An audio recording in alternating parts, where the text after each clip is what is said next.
We're still in Unit 3. This is Basic Human Needs for 131 at St. Francis School of Nursing.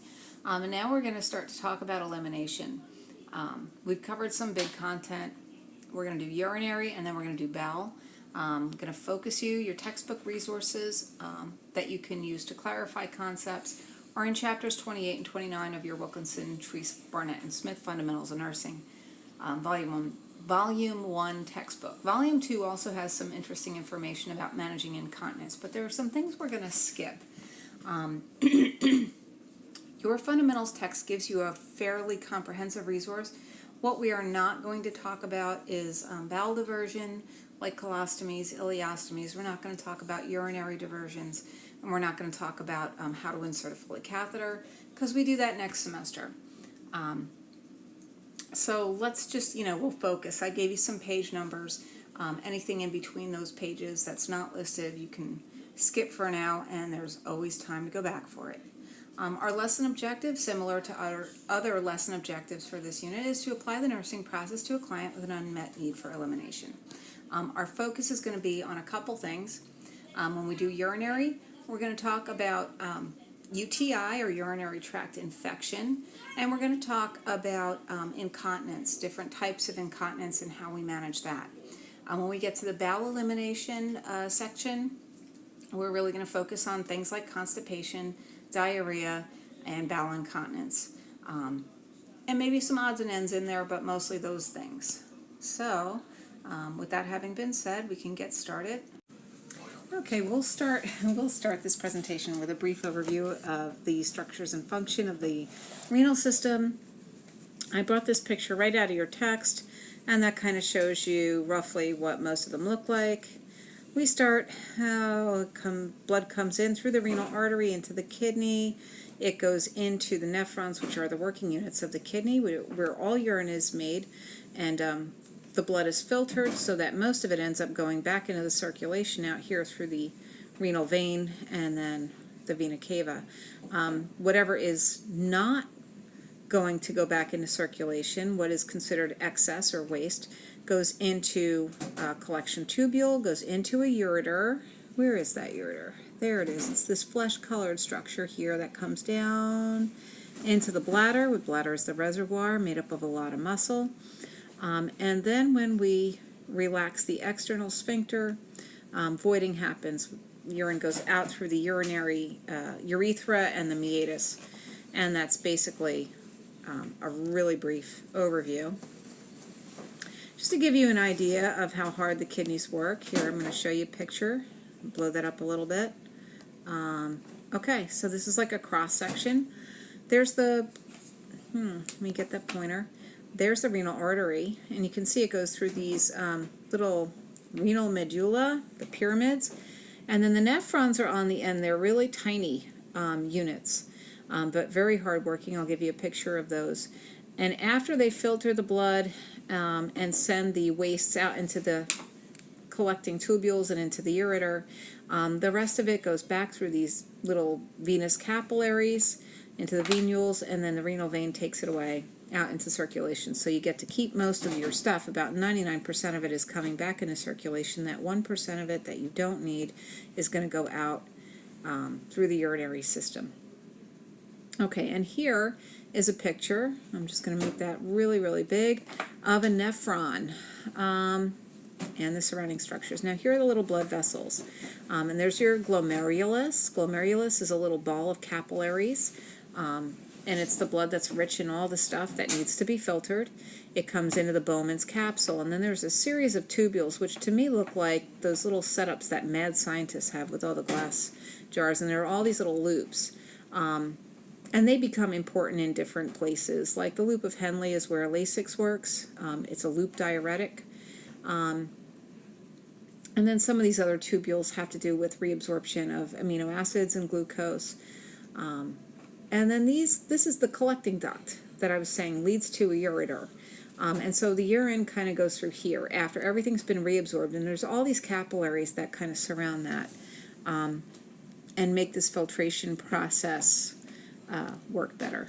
Anyway, so here are some things that kidneys do. Back to the kidneys. Kidneys filter the blood, obviously, and 1,200 milliliters of blood go through the kidneys every minute, and that's about 21% of your circulating volume. So it's a lot of fluid that goes through those kidneys. And the kidneys have a very delicate hormonal and chemical system that decide which components of the blood to resorb into circulation and which to excrete. And there's a hormone called ADH, which we're not going to talk about extensively, but it means antidiuretic hormone, and that hormone is primarily what's going to conserve your fluid if you don't have enough by concentrating your urine. And that's usually how we regulate a lot of, oops, sorry, I didn't mean to remove quite all of that, but that's how the kidney sort of regulates that fluid balance. Secondary functions of the kidneys, okay? Aside from filtering the blood and deciding what to keep and what to throw away, the kidneys do a lot of other things in the body. They produce erythropoietin, which is essential for making a red blood cell. So people with kidney failure very often will be very, very tired because they have no red blood cells. They don't have the oxygen carrying capacity. So fatigue is a major problem with these folks. And when we give them dialysis, a lot of times they'll give them a medication called Epigen or epoetin alpha, and this sort of replaces that. The kidneys also secrete renin, which is part of the angiotensin-renin system, one of the ways a body regulates blood pressure. And that becomes important in a few places, but people with renal failure usually have really uncontrolled, crazy high blood pressure, and then when we dialyze them, sometimes it drops. So that's important to remember someday. And the kidneys also activate vitamin D. You take in vitamin D through your diet or through the sunlight, as we mentioned in nutrition, and then the kidneys have to change it into something we can use. Vitamin D3, calcitriol, and that's the deposit slip we talked about that gets the calcium into the bone bank. Without that, when you have patients who have kidney failure, they are at serious risk for osteoporosis because they will not have a way to get calcium into their bones. So that is some of the stuff that the kidneys do. Now, in addition to the kidneys, we have other structures that do important things too. So let's get rid of some of this, and then we'll start to talk about the bladder. The ureters are the tubes. The only thing that really ever goes wrong with the ureters, sometimes they get kinked off or they get obstructed by renal calculi. So ureters are just tubes. But we're going to talk about the bladder, the urinary bladder. And let's add a picture so I can show you what's normal for that. Okay, here we go. Okay, so bladder has 4 layers. It has a mucus layer that kind of, it's got that mucous membrane. That's the closest. That's the innermost layer where the urine is. So there's the mucus layer. And then we have a muscle layer.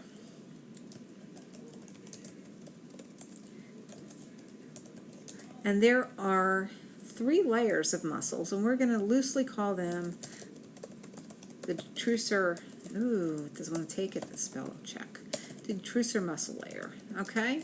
And the bladder needs to be very muscular because it normally, when it's empty, it's very tiny, but then it has to be able to expand to fit growing quantities of urine and then be able to come right back. And so it needs a pretty good muscle layer. Between the mucus layer and the muscle layer is a layer of connective tissue. Forgot to mention that. And then there's another layer of connective tissue on the outside. Don't want you to get too bogged down in knowing all the names of stuff. Just know that's sort of where the bladder is at. Now we have an external sphincter. Let's start with the internal sphincter. That's important. The internal sphincter is here, and when there's a lot of urine in the bladder, usually there's like a set amount that people can tolerate that's dependent on the size of their bladder, which is dependent on their age and other factors. They're going to get a signal from this internal sphincter. Voiding depends on the relaxation, the voluntary opening of the external sphincter, and that's how the urine comes out. Now, for all of this to work, for the muscles to be able to expand, for the stretch receptors to send signals to the brain, for the external sphincter and the internal sphincter to work properly, we need nerves. Nerves supply the bladder and the brain with the pathways for those impulses to go. And without those nerves, we don't have voluntary control of bladder. We may not even have very good regulation of bladder volume, even with involuntary passage of urine. And I'll kind of explain that a little bit later. But those are some of the things that are implicated in normal bladder elimination. Now, some other structures that are important for voiding are the pelvic floor muscles. Obviously, they kind of give support to the bladder and help us retain voluntary passage. Women who've had several children vaginally sometimes have problems with their pelvic floor being weak, and that will lead to urinary incontinence, a problem we'll encounter later. And the other thing that we want to talk about maybe is the urethra, which in women is 2 to 3 centimeters long, and men it is much longer. And that is why women are more likely than men to get urinary tract infections, because the distance that the bacteria would have to travel is much shorter. Which makes us much more prone to urinary tract infections. And so that is enough of an overview of urinary elimination. Certainly, if you feel it's an incomplete picture and you want more, go back to your textbook. Otherwise, we can move on to bigger and better things. It's time to talk about the factors that influence your urination patterns. And in order to know what's altered from normal or deviated from normal, we need to know what normal is. So let's start with the characteristics of urine. And whenever I look at the characteristics of any body fluid, I use an acronym, and not everyone does. I don't think Mrs. Roberts was familiar with this, but I know that she assesses these same characteristics: color, odor, consistency, amount. Okay? Now, I'll give myself some room to work here. Color of urine should be, we all know, yellow. Pale tells us that the patient's well hydrated. We know that. Certain medications can tint the urine a different color. I think there are some drugs that tint it blue, which is a little bit weird. But yet if we give that medication, we understand that that's whatever. But yellow is the normal. Abnormal, we might see amber or tea colored, which would be a brownish, not nice color urine. When I see that in a bag, I know my patient is dehydrated. And if I'm giving them fluid or they've got oral intake and they're still amber or tea colored, I'm going to wonder, they must be bleeding from somewhere to have no fluid volume. So let me just put that in there. Okay, so that's our color. Odor. To be honest, everybody knows what pee smells like. We're not going to go into great detail, and unless there's something special or fancy about it, I don't normally note it, but some deviations from normal. I love the way that all these books describe urine as aromatic. That's one way of putting it. If it doesn't smell like pee, if it smells foul, or if it smells fruity. Fruity can be ketones. Ketone bodies smell like acetone. It's like a little bit like nail polish remover and a little bit like juicy fruit gum. Or if it smells sweet, especially that sweet, fruity, juicy fruit gum kind of thing, you also smell it on a person's breath, you start to worry about complications of diabetes. That's when I would worry about odor. Consistency is going to be clear or cloudy. We like clear. Cloudy can be sometimes just mucus in the urine, but sometimes it can be protein in the urine, and so we want to note that the urine is cloudy. Obviously, if we see any clots or frank red bleeding in the urine, we want to note that. And as you go along, you'll start to know when to expect that and when you should definitely not expect it. For example, right after prostate surgery, you may have some bleeding in the urine, and that's like an expected finding, but typically it's not. And amount, of course, we're going to talk about urine output. Okay, now this is an important assessment to make. Normally, in an adult, 50 to 60 mLs per hour is normal. We can go higher than that. You have people who are extremely well hydrated, they drink plenty of water. You know that, the more you drink, the more you're going to pee. The absolute minimum that you will accept on a med-surg or other floor, unless it's ICU, and rules change in ICU, but 30 mLs per hour. I'm going to put a little star next to that. In fact, I might even put 2 stars next to it, because that is one of those numbers that you should kind of remember, like your best friend's last name. 30 mLs per hour. If you don't have adequate output, something is going wrong. And 30 is for all intents and purposes, adequate urinary output. It's like the bare minimum. Now, what does output rely on? Let's change colors so that you can see this. Normal output depends on a few things. The obvious one, we keep talking about it, when you get to fluids and electrolytes, it's going to be like old hat, but fluid volume. Obviously, if your body's dehydrated, your kidney's job is to make sure the body has what it needs and excretes what it does not need. So if you don't have a lot of circulating fluid volume, guess what? Your kidneys are going to go, we're keeping that, we need that for later. So if you have inadequate urine output, you have tea-colored urine and you're only getting out 10 mLs per hour, you've gone 4 hours into your shift and you have 40 mLs in that bag and you squeezed it dry, okay. Now you have a problem maybe with fluid volume. Your kidneys are concentrating that urine to hold on to as much fluid as you can, and that can rely on a couple things. Your patient can be very dehydrated, or your patient could have been bleeding, and that's where all their fluid's going. Okay, so normal output depends on fluid volume. It depends on cardiac output. Remember this, folks, no BP, no PP. If you do not have blood pressure, you don't have blood flowing to the kidneys, you're not going to have urine, because how does the kidney make urine? By filtering the blood. If the blood flow is decreased because of decreased cardiac output, or because of decreased blood flow through the kidney because of arterial disease, you're going to have lesser output, and that we'll talk about with renal function.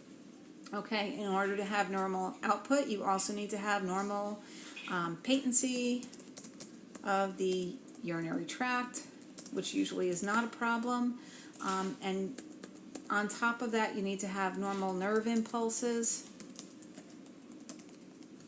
Okay, so what might be happening if you have normal urine production, your kidneys are functioning, they're getting blood, there's plenty of fluid in the circulation.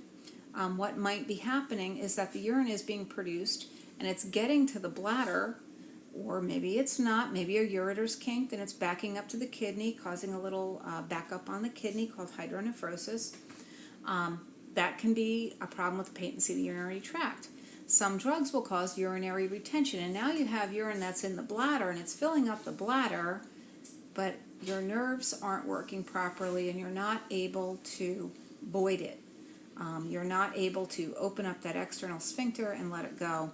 And that all depends on nerve impulses. And I have a really good story about urinary tract retention, but I am going to save it for class because I don't want to make the videos too long. They get that way anyhow. Okay, so we need those things, and we also need adequate renal function. Now, if your kidneys, nephrons, by the way, I don't know if I mentioned this yet, but I'll do it again. Nephrons are one of the only cells in the body that do not regenerate. Your liver cells will regenerate, bone cells regenerate, we make new skin cells all the time. We do not make new nephrons. Okay, so when your kidneys, when your nephrons go, they are gone. When you have end-stage renal disease, you can't recover that function. It is irreversible. And so people in renal failure will not make urine. They might have fluid volume. In fact, that fluid might accumulate in excess and they get edema. Maybe their blood pressure goes skyrocketing. They have the cardiac output, but their kidneys can't filter the blood. So those are the things, when we see very poor output, that's what we start thinking of. And like I said, in critical care, somebody might say, I don't get excited until I see 20 or less. But for most generalist nurses, 30 an hour is your bare minimum. Okay? So here are some of the factors listed that can influence or alter normal urination. Obviously, developmental factors have an impact. Young newborns, infants, toddlers do not have voluntary control over urination until they become toilet trained. Right around 2.5 is where you'll typically see it for most kids, but there's a wide range. Some kids are toilet trained earlier, particularly girls. Boys tend to be a little bit later with urine. They could be up to 3.5. And also bedwetting is common in a lot of children at that age, boys more than girls. As children grow, their bladders grow. They assume patterns that are more typical of adults. Pregnancy and childbirth is another developmental issue that can impact urination. Anyone here who's ever been pregnant or experienced that with people that they know that in the first and third trimester, urination becomes more frequent because the bladder capacity becomes smaller due to the weight of the fetus. on the bladder. Early in pregnancy, the uterus is growing and it's still in the pelvis, and that's what causes pressure. Later on in pregnancy, you just have the sheer weight of the baby, the placenta, the uterus, all that. Childbirth influences urination. It can weaken the pelvic floor. Vaginal delivery, it's why we counsel people to do Kegel exercises, which tighten that pelvic floor around the muscles that support the external sphincter of the urethra. Elderly folks have special issues with urination. Number one, their kidney function tends to decline as they get older. Now, this doesn't always cause a problem, but folks who have comorbidities like diabetes or hypertension will have accelerated destruction of those nephrons. You also see a loss of elasticity in the bladder as collagen production decreases, and you can see more prostate issues in elderly men. As their prostate grows, it's going to create more frequency, dribbling, hesitation, those kind of things, which you'll learn about in second semester. But so those are some of the things. We do see more incontinence in the elderly. There are different types of incontinence, and we'll kind of delve into them separately. But those are some developmental factors that you might see.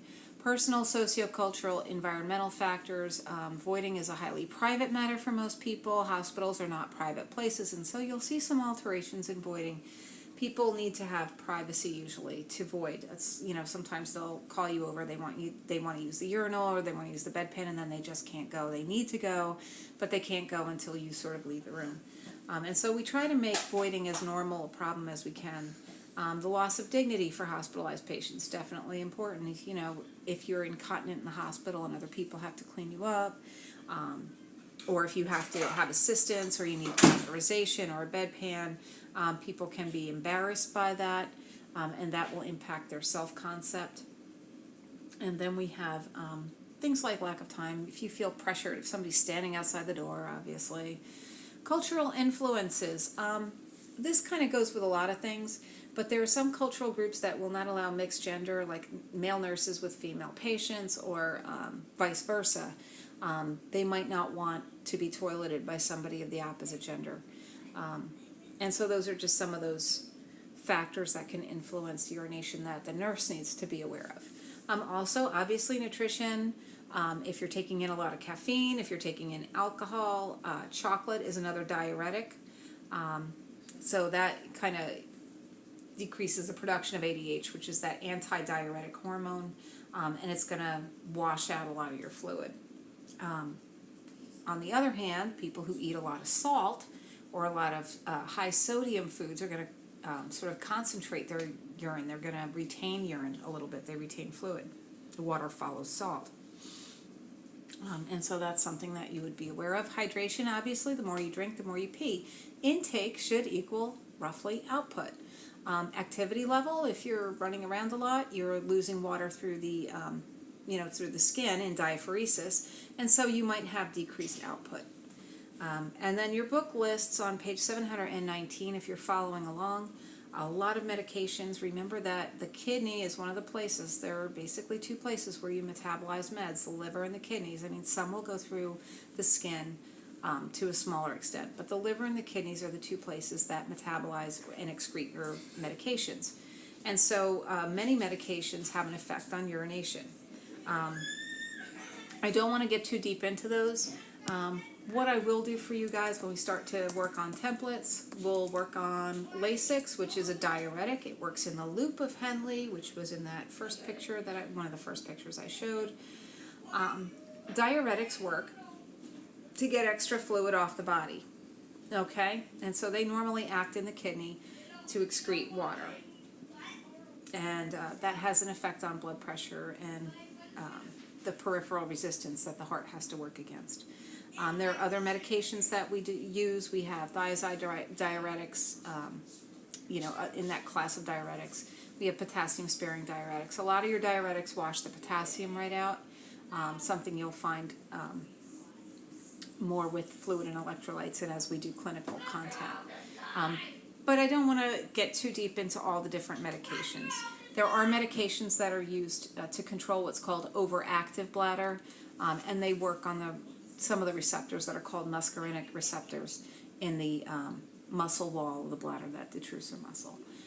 But I don't want to get too bogged down in medication. Surgery and anesthesia, if your patient had some work done in that area, on their urinary tract, or even say a hernia repair, those can definitely impact things like urinary retention. If you have prostate surgery, you're going to see that it's normal to have some blood in the urine after. And then we look at anesthetic agents. A lot of them will cause urinary retention or an inability to void.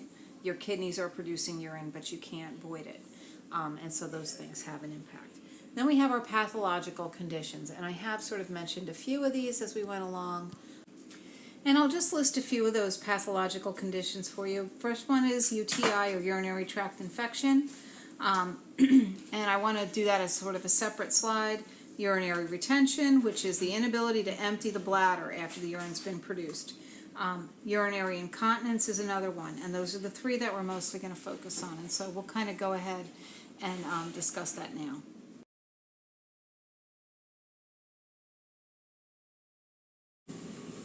So let's continue our discussion. We'll start talking about urinary tract infection, or UTI. There are lots of people who are susceptible to these. You will see it frequently in the hospital, hopefully not that frequently, as we try and prevent this a little bit better, particularly our folks who get Foley catheters. Urinary tract infection in most people can be something mild and almost self-limiting. People will self-treat with cranberry juice or with over-the-counter stuff, or they might go to their doctor for a prescription for an antibiotic. But usually a bladder infection is, not a serious deal.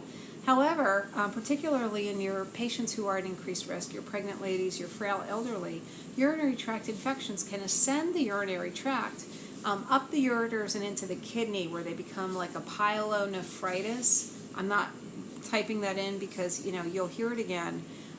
But just understand that UTIs can be serious. We're used to them being sort of a nuisance infection, but they can create serious health problems.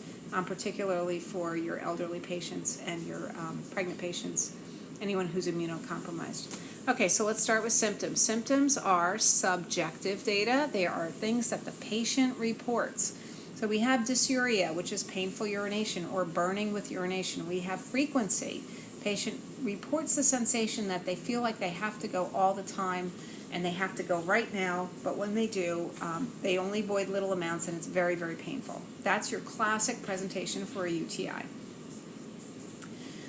As it progresses, if it becomes a pyelonephritis situation, you end up with chills, which is a sign of fever, and we're going to talk about that a little bit more with thermoregulation. You can have back pain because the kidneys are in the retroperitoneal part of the abdominal cavity. They're in the back, and flank pain. Okay, so those are the things that the patient might report. They might also tell you that their urine has a bad smell to it. So let's talk about signs, because signs are objective data, or things that you can see and assess. Pyuria is pus in the urine. This is something that you would see as urine that is cloudy. It can also, I put some of these things out of order, but let's go in the order of the list. Fever. Most people get a low-grade fever with urinary tract infection. However, when you get pyelonephritis, particularly in your pregnant girls, you're going to get the classic presentation for pyelonephritis in pregnancy is a really high temperature, like 104. And so you'll see that fever. Elderly patients don't get high fevers. When we talk about thermoregulation as part of safety, even though it's really a physiological need, we'll see that elderly people lose the ability to spike a really high temperature. It's just part of the aging process. And so they can have a lower grade fever that is more significant than a patient, with maybe a higher fever who's younger and better able to fight off infection. Other things you might see when you test the urine, when you do a urinalysis or when you do a dipstick at the bedside, you might have white blood cells in the urine. That is an abnormal finding. We should talk a little bit about what's abnormal in urine specimens, and we'll probably do that as part of assessment, so hold on for that. But white blood cells in the urine mean that the body is trying to kill that infection. CVA tenderness. Professor Mulcahy, I thought you said CVA meant stroke. Well, it does when we're talking about cerebrovascular accident. But when we're talking about CVA tenderness in relation to a UTI, what we're talking about is costovertebral angle. Thinking faster than I can type. Costovertebral angle. And that's where your rib cage meets your spinal column. You kind of percuss it. Give me 1 second. I'm going to see if I can find a picture of how you percuss the CVA. There it is. Okay, so you see where you put that hand. It's over right where the kidney would be, and here is the costovertebral angle where the rib cage meets the spinal column, just like I said. Now, you're not punching somebody in the back. You are gently placing one hand over that area, and you take your fist and you tap it. This is not a hard tap. You're not pounding a nail into this person's back.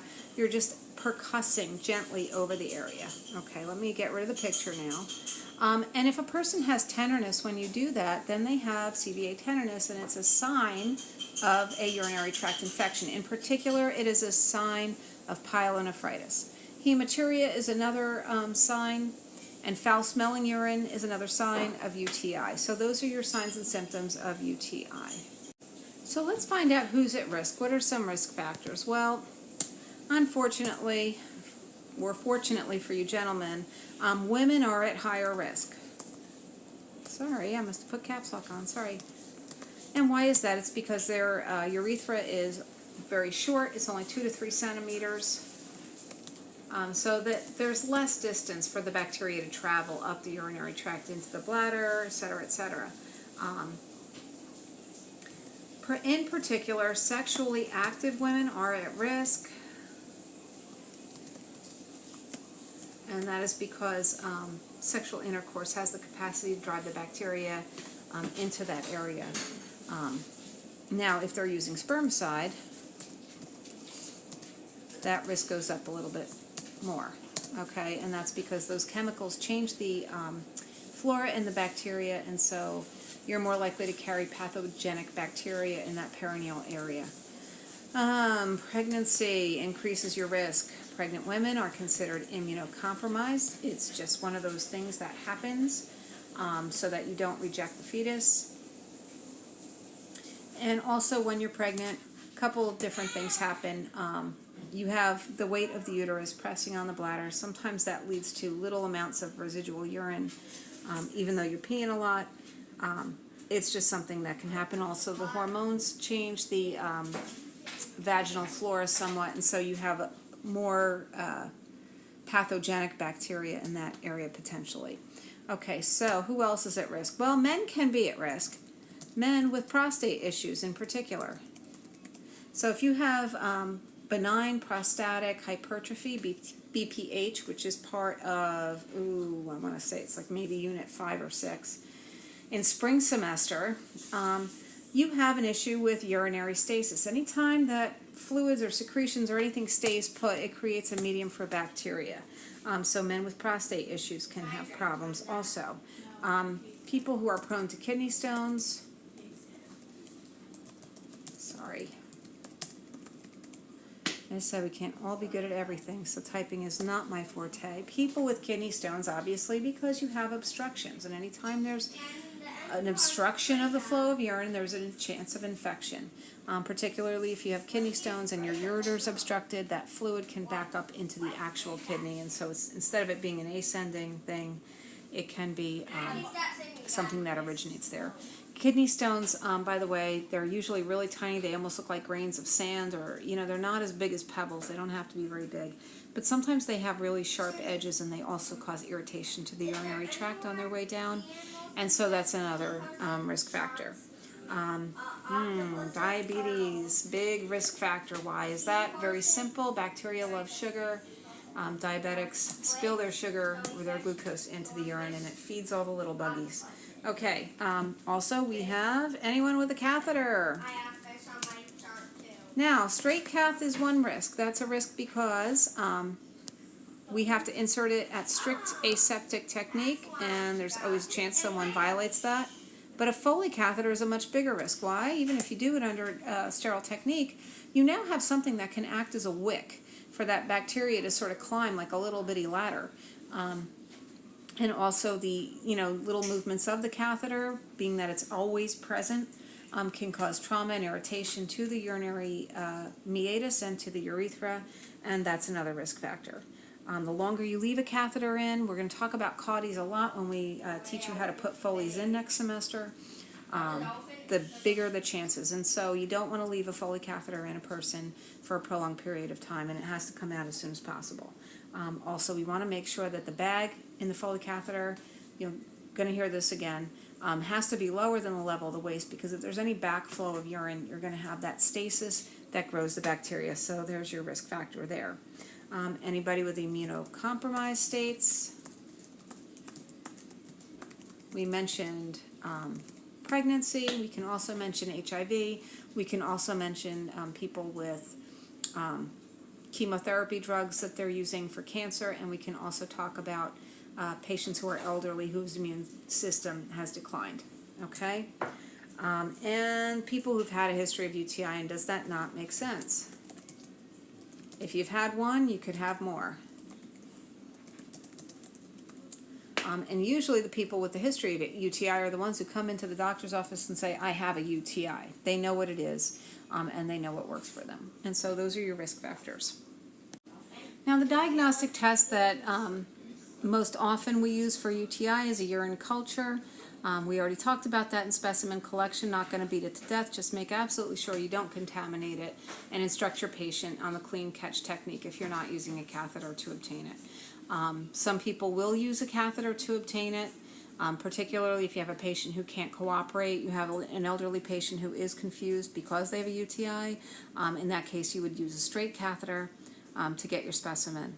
Otherwise, we use that midstream or clean catch technique that we talked about in the specimen collection lab. And if you need more information on that, or if you've forgotten what you learned, please go back to your Smith and Duell text, or you can look in volume 2 of your Wilkinson and Treese. It has some good information there. Now, obviously, the treatment for urinary tract infection is going to be antibiotics. Usually we give them PO or oral antibiotics. The sensitivity part of that culture and sensitivity may tell you what the organism is susceptible to, but most likely they're going to start them on something that is specific to your urinary tract infections, like macrobid. The more clinical time you get, the more you're going to see these drugs over and over again. But when you get to like serious cases of pyelonephritis, I know that on antepartum, or the high-risk pregnancy unit, we see pyelonephritis fairly frequently in our younger women. And we do give them several days of IV antibiotic therapy, and usually we start with one agent. If it's not working, we go back to the culture and see what the sensitivity showed. And then sometimes we prophylax people at high risk with macrobid for a given length of time. Anyway, so that is kind of what I want you to know about that. So next, let's talk about how to prevent a UTI. That's very important, and they are fairly easily prevented. We're going to teach people about hygiene, for one thing. All girls should know to wipe from front to back after they use the bathroom, or when they're washing themselves in the shower. Whenever you're helping somebody with hygiene in the hospital, you're going to also wipe from front to back. When you're inserting a Foley catheter, wipe from front to back. So that's sort of an important message, especially with your females, as you don't want to introduce bacteria from the rectum into the urinary tract. Along the lines of hygiene, no bubble baths. Bubble baths are really not that great for little girls or for women. I don't know too many people, or anybody really, who does a baking soda bath, but I guess it's in the literature, or else they wouldn't have put it in your textbook. Let me try and get this. Hold on, I'm just going to center that and get rid of that, get it out of the way so we have some room to work. There we go. Okay, so those are some things that you want to do with hygiene. Another thing you're going to do is promote normal fluid intake. What's normal fluid intake? Don't think we discussed it in nutrition, but let's talk about it now. 8 to 10 glasses of water a day is normal. We want to keep as well hydrated as we can. That's going to help flush the bacteria out of the tract. You can also promote cranberry juice intake in susceptible patients. Cranberry juice creates a more acidic urine, and that's also going to keep the bacteria from sticking to the bladder wall. Okay, so along those lines, let's promote frequent bladder emptying. And remember, when urine stays where it is, it has the tendency to promote bacterial growth. So as soon as you feel that urge, you should empty your bladder. Now as nurses, this is sort of one of those self-care messages. I will tell you, in a 12-hour shift, it is not impossible to go without using the restroom even once. Just telling you that it is not terribly good for your urinary tract health. So frequent bladder emptying. And when it comes to that, empty the bladder after sex. As soon as possible after sexual intercourse to sort of flush out any bacteria that's there. Along those lines again, we're going to talk about if you have a history of UTI. Not for everybody. But if you're susceptible, avoid spermicide use. Use something different for contraception. If you're using condoms, try to use condoms that don't have spermicide in them. Certainly do not tell people that they are not to use birth control. Just the type of birth control they use should be tailored to that. Cotton underwear. This also helps preventing vaginal infections too, because the moist environment that synthetic fabrics will promote the growth of the bacteria, the kind of bacteria you don't want. And then obviously telling people to report signs and symptoms of a UTI as soon as they appear. The sooner you treat them, the less complicated they become. Okay? Oh, and your book doesn't say this, but I'm going to say for your diabetics, glucose control. A diabetic with normal blood sugars is very unlikely to be as susceptible for a UTI than a patient who has out of control blood sugars. In fact, that's one of the signs and symptoms when people don't know they have diabetes. A lot of times it turns out that they've had frequent UTIs, frequent yeast infections, frequent skin infections, all because the bacteria was thriving off all the sugar in the blood. Okay, so those are some ways to prevent UTIs. Our next alteration, urinary elimination. We're going to focus a little bit on urinary retention. It's not going to be a particularly big discussion. However, urinary retention is the inability to empty the bladder completely. Sometimes it's the inability to empty the bladder at all. And like I said, in class I have a pretty good story that illustrates that. What are some things that cause urine to stay in the bladder? Well, we have obstruction. This is common with your folks who have prostate issues. That prostate is the gland that sits sort of behind or between the rectum and the bladder in the body. If you look at a picture of male anatomy, you'll see it. But when that gets enlarged, sometimes it will cause an obstruction. Sorry, I'll just put issues. Also, we can have kidney stones if they're big enough to, obstruct the ureter. They will obstruct the flow of urine. And then we have, strictures or anatomical problems. Sometimes you'll see that with babies. If you have tumors. And then here's one that you might not think of, but when we talk about bowel elimination, you're going to see fecal impaction can be a very serious problem. Constipation. And what happens is you have a hard, large fecal mass that distends the rectum, and then it puts forward pressure on the urethra, and it obstructs the flow of urine. So somebody who's got a serious issue with fecal impaction can also have urinary retention. So those are some obstructive causes. And then we have inflammation and swelling. Obviously, if you're edematous, that causes an obstruction of its own. So any kind of inflammation of the urinary tract. With a UTI, you can have urinary retention. That's why you get that frequency and urgency, but tiny little bits of urine because you have swelling in the urethra. It narrows the diameter.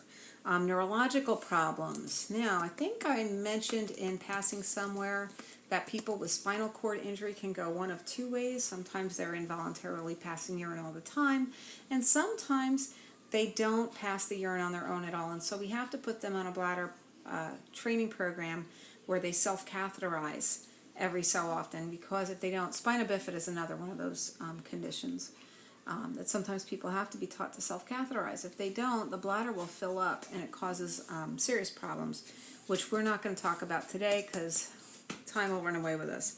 And medications such as anesthesia can cause urinary retention. We kind of already talked about that.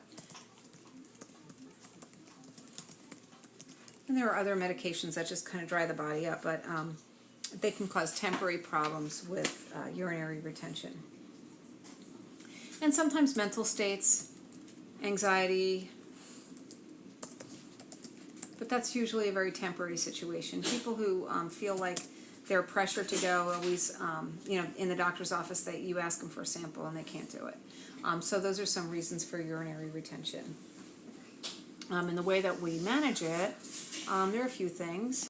So signs and symptoms of urinary retention that we can assess. The patient's going to complain that they can't void, that their bladder feels full and yet they can't void. So that's going to be your symptom. And then, of course, we can palpate the bladder over the symphysis. And ordinarily, you shouldn't really be able to feel the bladder. However, when the person is retaining urine, particularly in great quantities, that bladder is going to get larger. It's going to be like a puffy area. You'll probably be able to visually inspect it if it's really bad, but definitely you'll be able to palpate that firm, springy. You'll feel that there's a bladder in the way. And so that would be how you would assess that. Also, be very careful about thinking that because the person has peed a little bit, that they don't have urinary retention. And this happens in your postpartum sometimes. What we get is urinary incontinence, or urinary retention, with overflow incontinence. And what that means is that this person can't void on their own, and they have a really, really full bladder.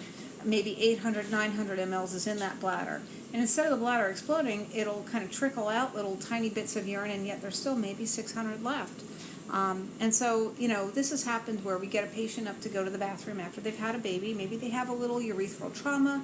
Maybe they have a little residual from their epidural, so their control over their sphincter is not quite right. And they pee a little bit into the hat, and we think, okay, success, done, send them upstairs.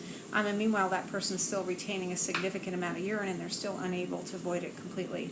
So be careful with that. Okay, so I put some interventions up on the screen so you can see them. An independent nursing intervention, as you know, is something that you can do without a doctor's order. So what can we do with the patient who has urinary retention? Well, we monitor their INO. We kind of take a look and see, well, he only had 100 out, but he had 700 in. Let's keep an eye on that. Assess the bladder, frequently palpating over the symphysis pubis, just like I told you, to see if that bladder is getting more distended. And if you've already catheterized the person, you want to keep reassessing to see if that patient is making progress towards being able to void. If you're just trying to promote voiding in a patient who has like sort of a temporary hesitancy, or you suspect it's a transient problem, you can use warm compresses over that part of the lower part of the abdomen. A little heating pad. Be careful with heating pads. By the way, we'll talk about that more later. You can use the power of suggestion. Running water. If you run the faucet, sometimes that'll stimulate the urge to void. You can place the client's hands in water. It's kind of if they'll tolerate you doing that. Some people will do anything if it thinks it's going to help them eliminate better. You can use what's called a peri bottle. It's a little squirt bottle. Or a sitz bath. A sitz bath is a little basin that kind of sits in the toilet, and it has a little hose that helps you run warm water over the perineum. You see those more on labor and delivery and postpartum units than you do on the floor, but you can still access them in most hospitals. And if that doesn't work, you use a bladder scanner to see how much urine really is in the bladder. And that's sort of a skill that we talk about a little bit later. Collaborative interventions, these are interventions you can't do independently. You do need a provider's order. You can do what's called Crenet's maneuver, which is manual pressure over the bladder.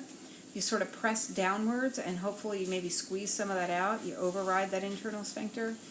Or intermittent catheterization. And these are more invasive methods, so you really don't want to use them willy-nilly. You kind of need to use some caution here. So catheterization, normally now, because a catheter is associated with UTIs, you need to do that bladder scan before you're allowed to do a urinary catheter, whether it's a straight cath or Foley cath. You're going to need to sort of document that there's a need, that there's definite urinary retention. So that's basically soup to nuts everything I need you to know about urinary retention. Next, let's talk about urinary incontinence, and there's a few different types of urinary incontinence. We'll talk about urge incontinence, also known as overactive bladder. And this is the loss of urine involuntarily with a sudden, strong urge to go. All of a sudden these people have to go, they have to go now, and out it comes. So that's your urge incontinence. Stress incontinence. This is one of the more common types. We talk about this again in 137 too, but stress incontinence means when you cough, when you sneeze, when you laugh, some kind of stress on the pelvic floor causes an involuntary loss of urine. And risk factors for that are your ladies who've had more than one pregnancy and they've gone through vaginal delivery and maybe their pelvic floor is a little bit weaker. So the intervention for that is going to teach them Kegel exercises. And also people who are overweight, women who are overweight are at greater risk for this. So if your BMI is higher than 30, weight loss should help with stress incontinence. Then we have overflow. We already talked about that. And this is a problem associated with urinary retention. We have a full bladder, but we can't void, so it just dribbles out a little bit and the rest of it stays in there. That's your overflow incontinence. And causes of that can include, like we said, all the things that cause urinary retention. So your fecal impaction, neurological disorders that don't allow for normal control over that sphincter, and enlarged prostate. Those are the things that can cause overflow incontinence. And now a big one, I kind of want, the two that I think that you should really pay the closest attention to, because they're the most common ones that you'll see, are stress incontinence, because that responds well to education, and also functional incontinence. Functional incontinence means this person doesn't have loss of control over their body functions generally, but they have trouble getting to the bathroom on time. So you have people with impaired physical mobility. They need a walker, there's obstacles in their way, they move kind of slow, and they just can't get there on time. Functional incontinence is a big problem with your elderly folks who have impaired physical mobility. Okay, and it's also a leading cause of falls. You're trying to walk to the bathroom, you maybe aren't that steady on your feet to begin with, and then you urinate involuntarily. Now you have a wet spot on the floor, it creates a falls hazard, and they fall. And so that is definitely a problem for a lot of people you're going to see in the hospital. Now on top of that you have reflex incontinence. And this is a person who didn't realize that their bladder was full. They don't have an urge to void, so they might have a nervous system disorder. You might have multiple sclerosis. You might have spinal cord injuries, things like that. And it causes that involuntary loss of urine. Okay, in somewhat predictable intervals when a specific bladder volume is reached. And so it's like the body just takes over. If the person doesn't feel the urge to void, the body will release that urine when the bladder reaches a certain capacity. And then we have problems like enuresis, which is bedwetting. And that's usually, runs in families, it's usually boys. It's about, 5-6 years of age when most kids will establish control. Okay, and so those are the different types of incontinence. Now let's talk about what you do about them. Okay, we're going to start discussing interventions for urinary incontinence, and it kind of depends on the type you have. If you have stress incontinence, we're going to teach pelvic floor exercise. Those are those Kegels, and the way you do a Kegel is you kind of contract that muscle that stops the flow of urine. If you start and then you stop, you kind of contract that muscle. You try not to do it while you're voiding, because that can lead to urinary stasis. But teach the person to do that maybe 10 times an hour while they're awake, and that will help. Another intervention is to lose weight for the patient that is obese. There are surgical interventions. If you have a patient who's got like a prolapsed bladder or something like that, sometimes a doctor can lift the bladder and kind of suture it with some mesh. So that might be something that we do. And you can do what's called vaginal weight training. They use little weighted balls to encourage that Kegel exercise. Sorry, it's in your book. I swear it is. I didn't make it up. But anyway, it strengthens the pelvic floor, and that helps promote the muscles. Another thing that we can do, particularly those people who have urge incontinence or overactive bladder, is like avoiding diarrhea. And then we kind of target whatever we find from that diarrhea with some intervention, like we train their bladder to hold a little bit more. We schedule the voiding and have that person inhibit the urge to void. So that is another intervention that we can use. Scheduled voiding is another one, so that the patient's bladder never gets overdistended and they don't have overflow. And then, there's a couple of other supportive interventions.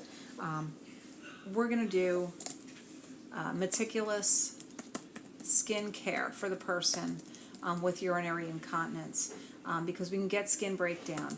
Urine can be acidic when it's on the inside, but when it comes in contact with the skin, it's can become alkaline as well, and that becomes an irritant, and that will break down the skin. You'll see a lot of people who are bedridden who have urinary incontinence will also have sacral pressure ulcers, and that is not a good situation. So we want to make sure that that person's skin is always clean and dry. We can use barrier creams. And then when we clean them, we might want to use a no-rinse formula. There are a lot of good perineal care products out there that come in like spray bottles, whatever, and these are much gentler than using a washcloth and really rubbing that person's skin. So meticulous skin care. Linens need to be changed, then change them. We might need to use incontinence products. Never call them diapers. It's embarrassing to the person, but they might be called briefs for your patient. You might have bed pads that would absorb that moisture, and the object of that is to keep the patient's skin clean and dry. They can be sort of something that's a little less obvious, the products that are out now, so that people can wear them. Hi, honey. And so, you always want to respect your patient's dignity with that.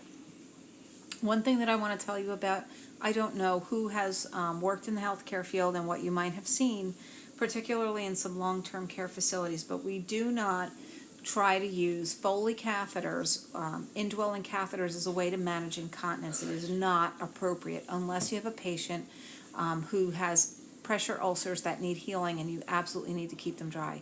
It is a last resort measure. Foley catheters cause UTIs very often, and so we don't want to use them just to manage incontinence, which is a long-term problem. Okay. Now, I just want to mention that your book on page 737 has a list of anti-incontinence devices. To be truthful, I have not seen many of these used, with the exception, like I said, we don't use the indwelling Foley catheter unless we have open wounds, according to the CDC. Some patients might need to use intermittent catheterization, self-catheterization, particularly if they have spinal cord injuries or spina bifida, some kind of nervous system problem. But most of these other devices, the urethral meatus plug, I've never seen them, and I'm not sure that they're real common. The one thing that you might see is the external collection catheter, otherwise known as a Texas catheter or condom catheter. I'll just put it down as a condom catheter because most of you know what a condom is, and you should have seen in the lab how we apply a Texas catheter or condom catheter to a male patient who has urinary incontinence. Let's briefly talk about laboratory testing that we can do to assess the urinary system. And the first thing I'm going to talk about is a urinalysis. This is your basic UA. Sometimes you do them as a dipstick at the bedside. Sometimes you send them to the lab. Both places I work, you send them to the lab. Anyway, you collect a urine. You try to make it a freshly voided specimen. If you can, you don't like them sitting around too much. What we are testing for, these are all abnormal components of the blood. We don't want to see protein in the urine. That's a sign of kidney damage, right? The kidney is supposed to be able to filter the urine so that the protein goes back into the blood. It's not supposed to spill out into the urine. So if we see protein, we know that that's abnormal. We look for glucose, and normally we don't have to spill glucose out of our urine. It's taken up by the cells. Once our blood glucose gets above 200, however, we'll start spilling the glucose. That's the excess. That's the upper limit. The kidney says, no more, we don't need this stuff. Not that that doesn't mean that your sugar can't go up above 200. It's just the point where your urine will try and, your kidneys will try and get it out. Okay, so protein, glucose, we don't want to see those things. We don't want to see ketones. Ketones means that the body is breaking down fats to provide energy for the body. We see it a lot with starvation, and we see it with diabetic ketoacidosis. So we don't want to see any of that. We look for bacteria, So bacteriuria is one of the things. If you see bacteria in the urine or in the urinalysis, you know that there's a problem. If you see white blood cells, that is abnormal. That means that the body's fighting off an infection. If you see red blood cells, that means that there's blood in the urine, so that's not good either. These are all things that we test for. So that's your urinalysis. Okay, and then we have culture and sensitivity. We've already talked about this, I think, more than once. So I won't beat it to death. Just know that when you get that specimen, you're going to handle it carefully to prevent contamination. And even though you'll start antibiotics before the culture returns, because it takes 2 to 3 days, the sensitivity will give you information about what antibiotics to use to treat that infection. So if you've been using, let's say, macrobid, and it turns out that that agent's not as effective as something else, you might see a change in the treatment. Okay, so that's culture and sensitivity. Then we have 24-hour urine collection. And we can look for a couple different things with this. On maternity, most often we're looking for protein in the urine. How much protein are the kidneys spilling into the urine? And if it's more than our cutoff, which is 250 at my lab, we know that the patient has preeclampsia, unless the specimen's contaminated, which it shouldn't be. Okay, and the way that we collect a 24-hour urine, I don't know if we'll have time to cover this in the lab or not, so I'll just put it out there. You have the patient void, okay? And you record the time. That is when the 24-hour urine starts.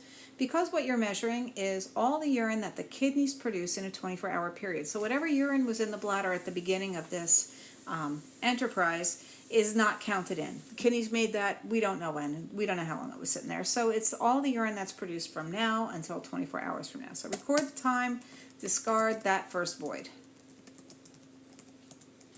Then you collect all urine for 24 hours. Keep it on ice if it's for protein, because you don't want bacteria to grow. Bacteria's cell walls are all made of protein, so keep it on ice or in the refrigerator. When you're all done, you label and send. Okay? Done. That's your 24-hour urine collection. And like I said, you can look for protein, you can look for creatinine, you can look for things like cortisol. If you're looking for cortisol, you start first thing in the morning, usually around 5 a.m. Anyhow. So those are some of the things that you can test for urine, urinary function. The specific gravity we had already talked about. When it's high, it means that the urine is super concentrated, and so we're looking at maybe dehydration. If it's super low, then we're looking at maybe the kidneys are not able to concentrate the urine properly. Okay, so diagnostic procedures. We have our bladder scan. We already talked about that when we talked about urinary retention. It's an ultrasound that you do over the bladder. It tells you exactly how much urine is left in the bladder. Can be inaccurate with patients who have ascites or patients who are obese, but it's a pretty good way of telling how much urine is in the bladder. Okay, and then there are other things that you can do. Cystoscopy. You put a flexible scope into the bladder. And, most of those things are sort of outside this discussion, so I'm not going to get too far into them. But the last thing that I want to talk about are some blood studies. So what you would look at is things like the BUN, blood urine nitrogen. You'll see this a lot on clinical patients who have kidney issues. The nitrogen builds up in the body because you can't excrete it. So the urea, which is a normal component of urine, accumulates in the body. So blood urea nitrogen will be elevated. Normally it's about 6 to 20. Just look at your lab slip and it'll give you a reference range. And when it's elevated, that tells you the body's having a hard time excreting nitrogen. Now, BUN is one measure of kidney function, but it can be falsely elevated, if the person's on a high protein diet or whatever. Creatinine is a very, very specific and very good test to that indicates kidney function. And when a person's creatinine is very high, that will tell you that their kidneys are not functioning properly. So BUN and creatinine are some of the things that we look for to assess urinary function. So in this video, I really tried to incorporate your assessments and your interventions within the context of the alterations themselves, because I thought they would make more sense to you that way for this particular video. But what I did not do is I didn't incorporate a lot of nursing diagnosis.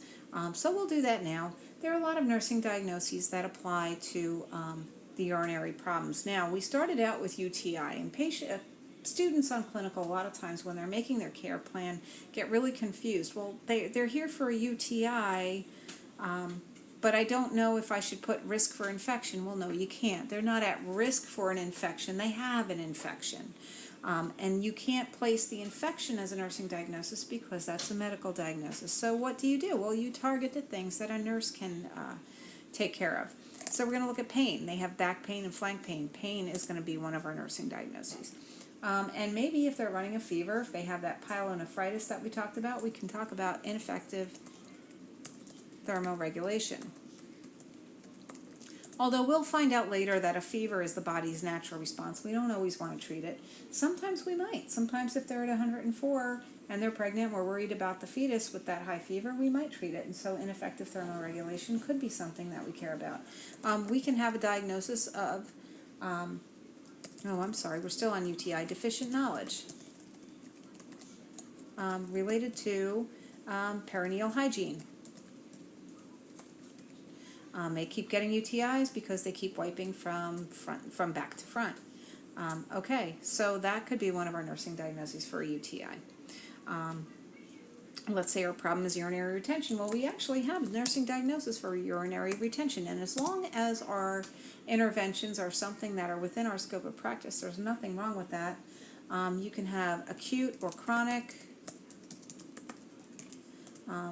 but that can be a nursing diagnosis. Now, let's say you have a patient and you're putting in a Foley, or they have had a Foley.